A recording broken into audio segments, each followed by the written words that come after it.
हनुमान चालीसा का निरंतर पाठ करते रहने के फलस्वरूप मुझे कई बार स्वप्न में हनुमान जी एवं भगवान श्री राम के अनुभव हुए। इसी साल जनवरी की बात है जब हम नए घर में शिफ्ट हुए थे। उस दौरान मैं अपनी वेबसाइट पर काम कर रहा था। काम अधिक होने के कारण मैं देर रात तक अपनी वेबसाइट पर काम किया करता था और मेरे साथ मेरी मम्मी भी जागी रहती थीं। हमारे पास का एक घर काफी जर्जर हालत में है और काफी समय से वहां कोई रहता भी नहीं। एक बार रात के 1 बजे छत पर कुछ गमले जैसा गिरने की आवाज आई। उस आवाज ने मेरा ध्यान भटका दिया, लेकिन मैंने सोचा कि यह बिल्ली हो सकती है जिससे गलती से छोटा गमला गिर गया हो, और न मैंने और न ही मेरी मम्मी ने इस छोटी से घटना पर गौर किया। लेकिन इसके अगले ही दिन फिर से कुछ इसी आवाज आती है और इस बार भी हमने इसे नॉर्मल मानकर छोड़ दिया। लेकिन लगभग 1-2 दिनों बाद शनिवार की रात जब मैं देर रात तक जगा रहता हूं, उस दौरान सुबह लगभग 3 बजे अचानक से छत से कुछ ईंट जैसा जोर से गिरने की आवाज आई, जिससे मेरा ध्यान काफी भटक गया और मैंने सोचा लगता है खंडहर वाले मकान के द्वारा कोई चोर आया होगा, और मैं डंडा लेकर ऊपर जाने ही वाला था कि मेरी माँ ने मुझे रोक लिया। हमने थोड़ी देर तक हमने हालात पर नजर रखा, लेकिन किसी और तरह की हलचल न होने के कारण और माहौल अच्छा करने के लिए चाय बनाकर मम्मी और मैंने दोनों ने पिया और इस घटना को भूलने की कोशिश की। अगली सुबह जब हम छत पर गए तो कुछ भी गिरा हुआ नहीं पाया और छत बिल्कुल सामान्य थी। किसी भी तरह की कोई चीज अपनी जगह से हिली तक नहीं थी। लेकिन फिर वो तेज आवाज किस चीज की थी? खैर, इसका जवाब हमें उसी रात मिलने वाला था। उस संडे वाली रात जब मैं 12 बजे सोने गया, तब मेरी माँ भी मेरे पास सोई हुई थी और रात को करीब 2 बजे उन्होंने मुझे हल्के से उठाया और कहा कि ये आवाज सुन रहा है जो छत से आ रही है। मेरे रोंगटे खड़े हो गए। छत से ईंट के खिसकने जैसे आवाज आ रही थी, जैसे कि कोई ईंट जोर जोर से ईंट खिसका रहा हो। मेरी माँ ने कहा कि ये कोई ऊपरी साया है, और फिर तो मेरी बिस्तर से उठने की भी हिम्मत नहीं हुई और मैंने हनुमान जी का नाम लेना शुरू कर दिया। वो आवाज 2-3 मिनट तक ऐसे ही आती रही और फिर बंद हो गई।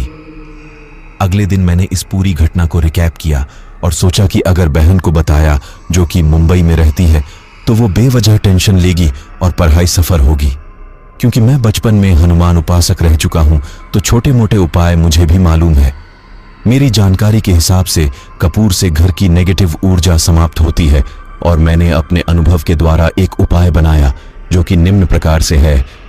मैं अगले दिन से रोज शाम 7 बजे कुछ कपूर, एक छोटा कलश गंगा जल लेकर छत पर जाकर हनुमान चालीसा का पाठ करता और अंत में वो जल पूरे घर में और उस पुराने मकान पर भी छिड़क देता, और ऐसा रोज 18 दिनों तक किया।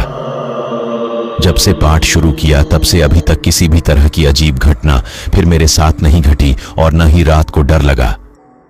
तो मेरा ये अनुभव आपको कैसे लगा, जरूर बताएं। मुझे इतना समय दे। एक बार तो स्वप्न में यह देखा कि हनुमान जी का नाम लेते ही मेरे ऊपर आया हुआ संकट छूमंतर हो गया। ऐसे कुछ दिव्य स्वप्न में हुए अनुभवों से मेरा विश्वास और भी अधिक दृढ़ हो गया है हनुमान जी एवं भगवान श्री राम के चरणों में। मैं जानता हूं कि यह उत्तर अच्छा नहीं है, परंतु मैं इस उत्तर के माध्यम से बस यह कहना चाहता हूं कि हनुमान जी वास्तव में सहायता करते हैं, साथ में रहते हैं, रक्षा करते हैं अपने भक्तों की, यदि पूर्ण समर्पण एवं विश्वास से उनको याद किया जाए। हनुमान जी अपनी कृपा का अनुभव अवश्य ही करवाते हैं अपने आश्रितों के हृदय में, ऐसा मेरा अटल विश्वास। यह बात 2008 की है। तब मैं जयपुर में सॉफ्टवेयर कंपनी में जॉब कर रहा था। अपनी दिनचर्या के अनुसार सुबह घर से निकलता था और शाम को 7 बजे बाद घर लौटता था। संघर्ष के दिन थे और नई नई जॉब थी तो बाइक नहीं ले पाया था। बस से ट्रेवल करता था और आते समय मेरी सहकर्मी, जो कि मेरी परिचित थी और मेरे शहर से ही थी, तो उसकी स्कूटी से साथ में आ जाया करता था। एक बार मंगलवार का दिन था और मैंने सुबह तैयार होकर हनुमान चालीसा का पाठ किया और जॉब के लिए निकल गया। उस दिन मन में कुछ अजीब सा डर लग रहा था, क्योंकि मैं पहली बार घर से दूर अकेला रहता था, तो कुछ मन भी सही नहीं रहता था। तो सोचा हो सकता इस वजह से कुछ हो। खैर, मैं शाम को अपना काम निपटाकर अपनी सहकर्मी के साथ घर लौट रहा था। आते समय भी मेरे मन में हनुमाना चालीसा की चौपाइयां चल रही थीं। थोड़ा आगे चलने से एक सुनसान रास्ता था और वो रोड सिंगल ही था, बीच में डिवाइडर नहीं था। हम अपनी धुन से एक तरफ चल रहे थे, तभी अचानक एक जीप वाला गलत दिशा में लहराता हुआ लोगों को भी उड़ाता हुआ आया। जीप को लहराता देख पल भर के लिए लगा कि बचना मुश्किल है, और वो जीप सीधे हमारी स्कूटी से टकरा गई।